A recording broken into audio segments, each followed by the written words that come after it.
আসসালামু আলাইকুম, সবাইকে স্বাগত নিবিড় কৃষি চ্যানেলের নতুন আরও একটা ভিডিওতে। বেশ অনেকদিন পর আমার ছোট্ট খামারের ঘাসের একটা ভিডিও নিয়ে আসলাম।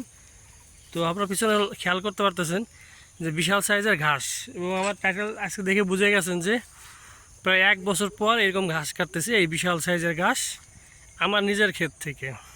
সেটা কিভাবে সম্ভব, আর এখন বা এরকম ঘাস হওয়ার কারণ কী, সেটা নিয়ে আজকে আলোচনা। এবং 3-4টা গরুর জন্য কেমন ঘাসের প্রয়োজন, আর যখন ঘাসটা আসলে বাড়ে বা এখন ঘাসের কিন্তু পর্যাপ্ত পরিমাণ ব্যাকআপ আছে এবং ঘাসের দামটা হচ্ছে এখন কম, সব কিছু নিয়ে আজকে ভিডিওটা।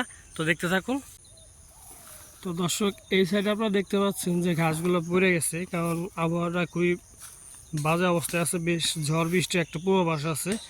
তো আমাদের এদিকে বাতাস হয়েছে, বৃষ্টি এখনও শুরু হয় নাই। আর আকাশের যে অবস্থা, যে কোনো সময় আসলে বড় পরিসরে বৃষ্টি হতে পারে। তো দেখতেই পাচ্ছেন আসলে ঘাসের বিষয়টা।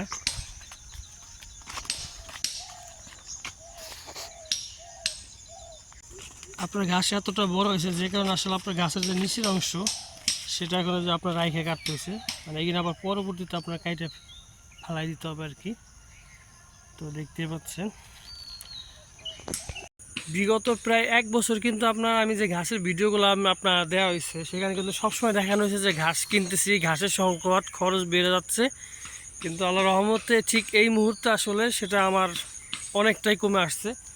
এই যে দেখতে পাচ্ছেন যে এই ঘাসগুলা আমার চাইতে কিন্তু বড় হয়ে গেছে, মানে মাথার উপরে উঠে আছে, এবং ঘাসের পাতাগুলো কিন্তু সবুজ আছে এবং পরিপূর্ণ ঘাস আসলে আর কি।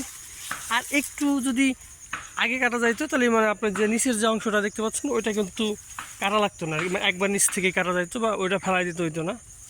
তো বেশ 10 দিন বা 15 দিন আগে যদি এটা কাটা হইতো তাহলে বিষয়টা এরকম হইতো আর কি।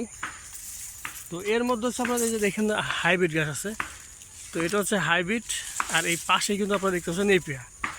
তো এই হাইব্রিড গাছটা মানে পরবর্তীতে যখন গাছটা নতুন করে শুরু করব, তো এই হাইব্রিডটা লাগানোর চেষ্টা করব, কারণ এইগুলো গোড়ার দিকে নরম, মাথা মানে যত বড়ই হোক না কেন এই গাছগুলা নিচের যে অংশটা সেটা কিন্তু শক্ত হয় না এবং গরুতে ফেলায় না বা খাওয়া বাদ দেয় না আর কি। এবং তুলনামূলক আপনারা যে এই ঘাসটা এখানে দেখতে পাচ্ছেন, এই যে হচ্ছে নেপিয়ার, এটা হচ্ছে হাইব্রিড, একসাথে কিন্তু গাছটা কাটা, কিন্তু পার্থক্যটা কি দেন, মিনিমাম 1.5-2 হাত কিন্তু এই গাছটা বড় হয়েছে। তো এই হচ্ছে বর্তমানে ঘাসের অবস্থা। আমি কয়েকটা ভিডিও কিন্তু আপনি ঘাস নিয়ে করছিলাম এই বছরে। দেখা যাচ্ছে বলছিলাম যে মাসে 20,000-30,000 টাকা পর্যন্ত গরুর পিছনে খরচ হয়ে যাচ্ছে, তার বিশেষ একটা অংশ হচ্ছে আপনার খ্যার এবং ঘাসে চলে যাচ্ছিলো। কারণ এই প্রায় 1 মাস বা 1.5 মাস আগে থেকে আপনার এই খরচটা আমার কমে গেছে, কারণ 1-1.5 মাস ধরে ঘাসের পর্যাপ্ত পরিমাণ চাহিদা আছে। আর আমার যারা নিয়মিত আসলে তারা জানেন এখন গরু কম, 2টা গাভী আছে এবং 2টা বাছুর আছে, পাশাপাশি 2টা ছাগল আছে। তো ওদের জন্য প্রতিদিন আপনার 3 বোঝা 4 বোঝা ঘাস লাগে, দেখতেই পাচ্ছেন স্ক্রিনে ঘাসের পরিমাণটা। তো এই ঘাসগুলো হচ্ছে প্রতিদিন লাগে, এখানে কোনো খেয়াল লাগতেছে না বর্তমানে, শুধুমাত্র ঘাস আর ভুসি যেটা খাওয়াইতাম 200 টাকা পরিমাণে ওইটাই খাওয়াচ্ছি। আর অন্যান্য সময় দেখা যাচ্ছে এই ঘাসটাই আমি দেখা যাচ্ছে সবসময় হাঁটুর নিচে পড়ে থাকতো, ছোটো ঘাস খাওয়াইতাম, ঘাসে আমার পোষাইতো না। পাশাপাশি প্রতিদিন দেখা যাচ্ছে 20-25 খেয়াল লাগতো, তার দাম হচ্ছে আপনার প্রায় 150-200 টাকার মতন এই খ্যারের পিছনে যাইতো। ঘাসও অনেক কিনছি আমি, অনেক সময় অনেক দেখানোর চেষ্টা করছি। তো গতবার যে সমস্যা রয়েছিল এটা আপনার কারণ হচ্ছিল যে অতিরিক্ত বৃষ্টি ছিল গতবার। তো এইবার যদি বৃষ্টি কেবল সিজন শুরু হচ্ছে, যদি বৃষ্টি পর্যাপ্ত পরিমাণে হয় তো দেখা যাচ্ছে আবার একই রকম সমস্যা হইতে পারে।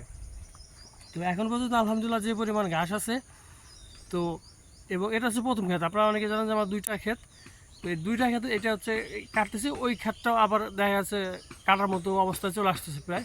তো এটা কাইটা শেষ করতে করতে ওইটা আবার শুরু করে দেবো।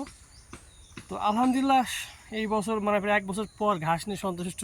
আলহামদুলিল্লাহ ঘাসের কোনো সংকট নেই। অনেকে জানতে চান ভাই ঘাসের কী অবস্থা এবং ঘাস কাটা কীভাবে কাটেন, কীভাবে গরু খাওয়ান, অনেকটা স্ক্রিনে অনেকবার দেখাইছি, আজকেও দেখতে পাচ্ছেন।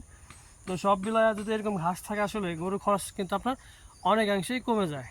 এবং প্রথম যেটা বললাম প্রায় বছরখানেকের উপরে পরে আসলে এই সাইজের ঘাসটা আমি আমার খেতে পাচ্ছি আর কি।